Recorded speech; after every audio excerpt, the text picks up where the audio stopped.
Available in 2 sizes, small and large. Clean the tip manually. Rinse excess soil from the Helios 600 tip. Using a soft brush, apply enzymatic detergent solution to all surfaces.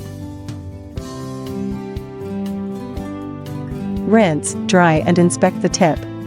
Rinse under clean running water 2 minutes. Dry the tip. Inspect Helios 600 tip. If the tip is not clean, repeat the above steps.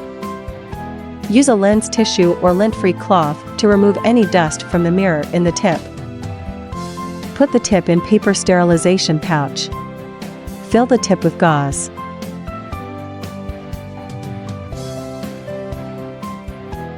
To avoid any water spot during autoclaving.